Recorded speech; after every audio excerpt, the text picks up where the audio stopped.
Saudara, sejumlah politisi senior Partai Golkar mendorong agar Munaslup segera digelar. Hal ini karena dianggap bahwa kepemimpinan Erlangga Hartarto belum membawa Golkar ke arah yang lebih baik.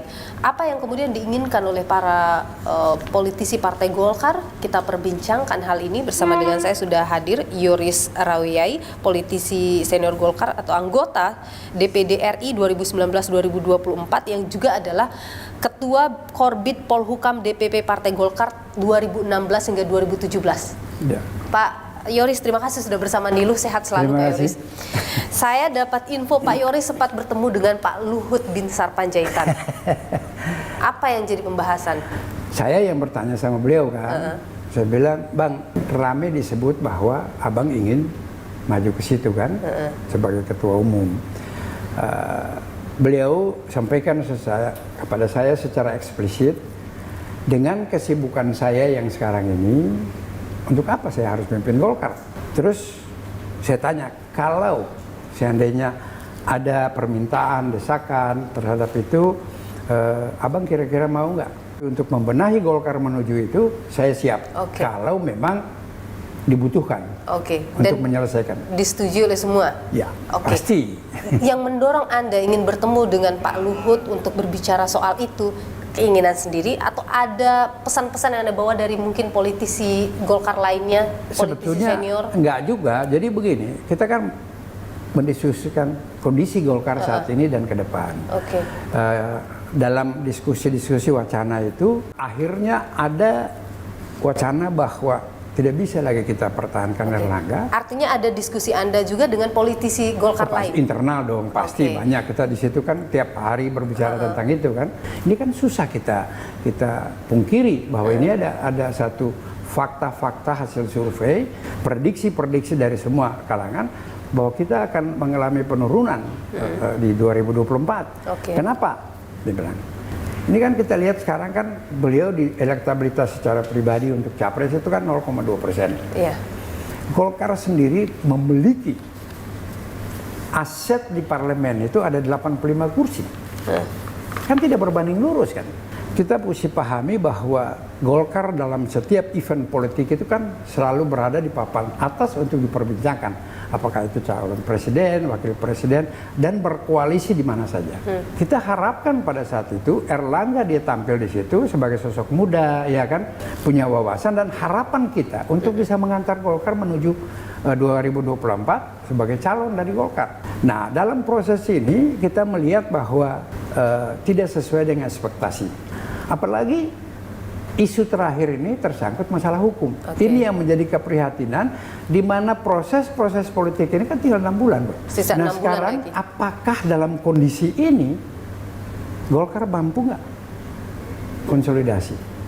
Sangat sulit. Kalau misalnya dengan kepemimpinan yang baru dalam waktu 6 bulan mampu? Kalau kita mengikuti peraturan formal, anggaran dasar, anggaran rumah tangga, sulit.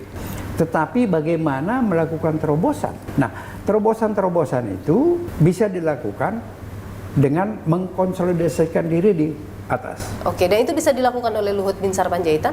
Nah, untuk menemukan pilihan itu ya kumpullah bapak-bapak itu kan, dewa-dewa di atas ini kan. Sehingga kepercayaannya jatuh pada Luhut?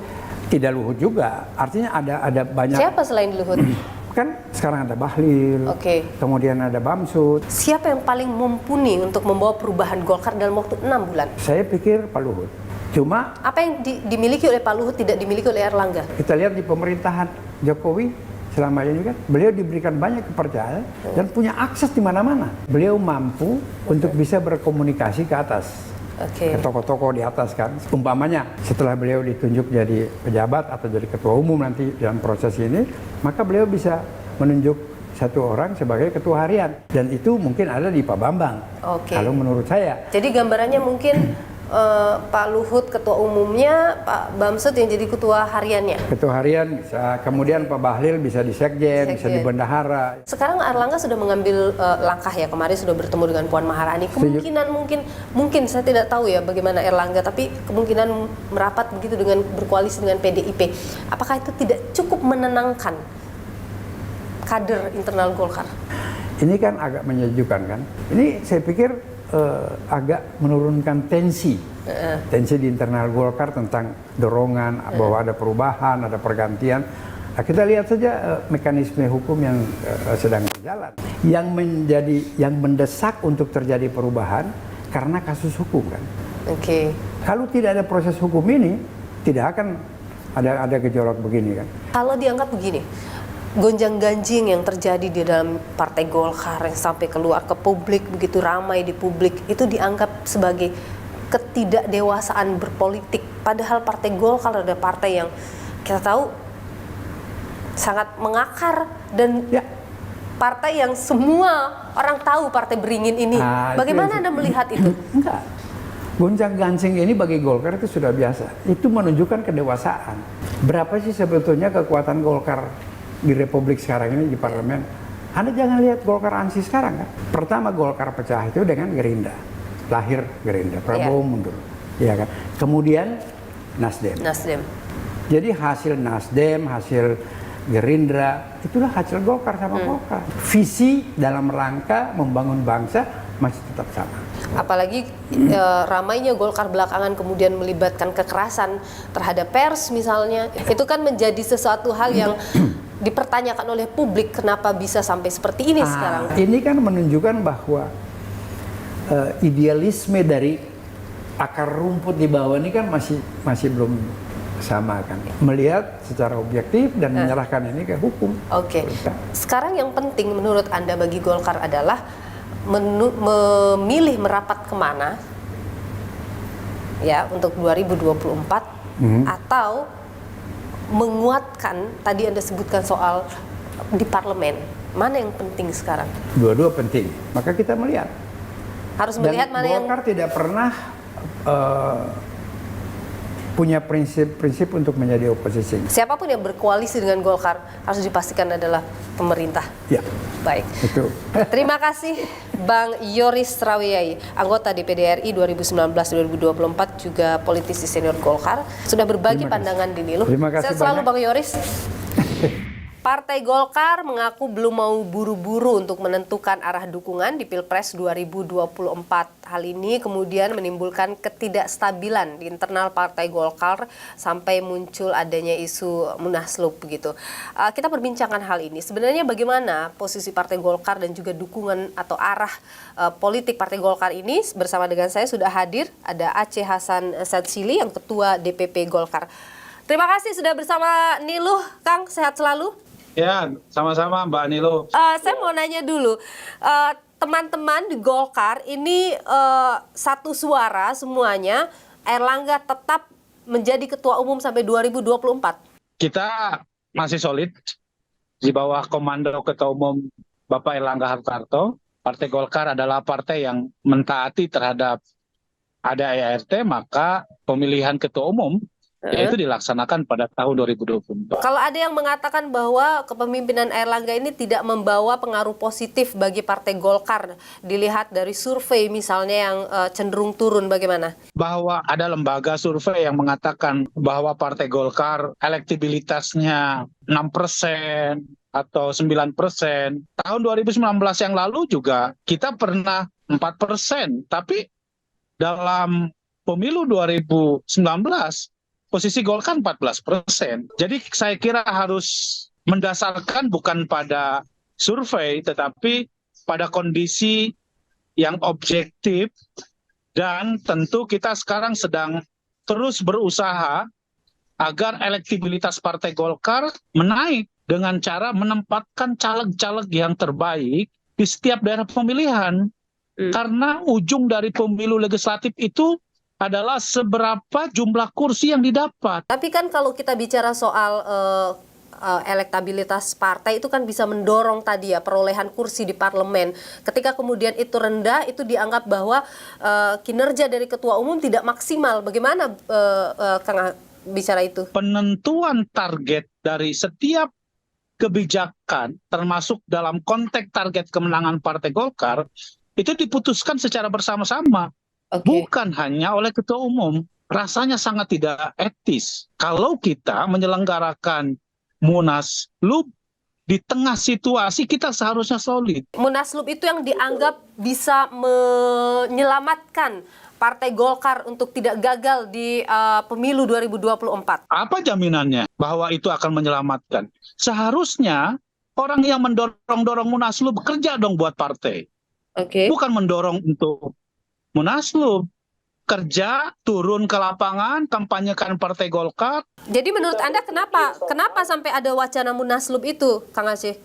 Ya tanyakan kepada mereka, kenapa mereka ingin Munaslup. Oke. Kalau misalnya mau maju menjadi ketua umum, ada forumnya nanti, yaitu bulan Desember tahun 2024. Itu jelas di dalam ada ART, dan siapapun kader Partai Golkar tentu terbuka untuk menjadi calon ketua umum. Tapi tentu yang saya harapkan sekarang ditunggu kontribusinya bagi kemenangan Partai Golkar. Nama-nama yang muncul itu nggak ada kontribusinya buat Golkar?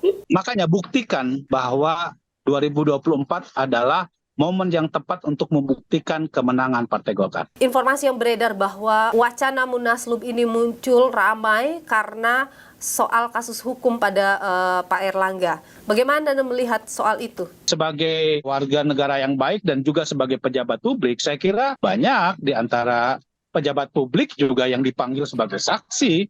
Itu sesuatu yang biasa. Oke, Anda yakin tidak akan mengarah mungkin kepada soal tersangka misalnya? Kita harus mengedepankan praduga tak bersalah. Saya kira jangan menghukum orang karena dia baru menjadi saksi. Oke, jadi itu tidak bikin Anda ataupun elit Partai Golkar rasa deg-degan begitu ya dengan situasi ini? Golkar kan selalu menghadapi badai-badai seperti ini. Tentu kita harus hadapinya dengan tenang ya. Apa sih yang dipikirkan oleh Ketua Umum Partai Golkar? Kenapa kemudian lama mengambil sikap?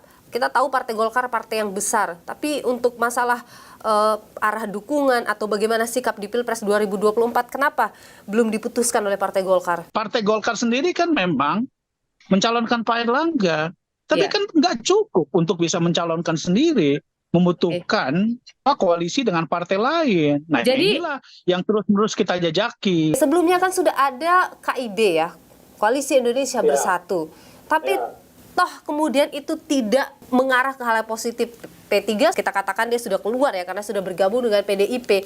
Apa yang salah di situ? Sekarang apakah sudah ada partai yang sudah mengumumkan capresnya, cawapresnya sudah ada atau enggak? Ya, sekarang ini kan baru capres ya, cawapres belum. Jadi saya kira itu menunjukkan bahwa ini proses masih sangat dinamis. Oke. Jadi Golkar ini akan kemana kira-kira arahnya? Bersatu bersama dengan PDIP atau jangan-jangan justru beralih ke koalisi perubahan? Kita lihat ya, komunikasi politik dengan PDIP kan sudah bikin tim khusus. Oke. Itu artinya silaturahminya lebih maju. Berarti lebih maju ke PDIP begitu ya? Tergantung dari nanti tim teknis membahas terkait dengan berbagai kesepakatan. Maunya Golkar apakah tetap menjadikan Erlangga sebagai cawapres misalnya? Prioritas utama itu. Dan negosiasi yang paling progres saat ini adalah dengan PDIP begitu ya? Kira-kira begitu. Baik, Aceh Hasan Syadzili, Ketua DPP Partai Golkar yang juga adalah Ketua DPD Golkar Jawa Barat. Terima kasih sudah berbagi pagi pandangan di Nilu. Sama-sama. Terima kasih.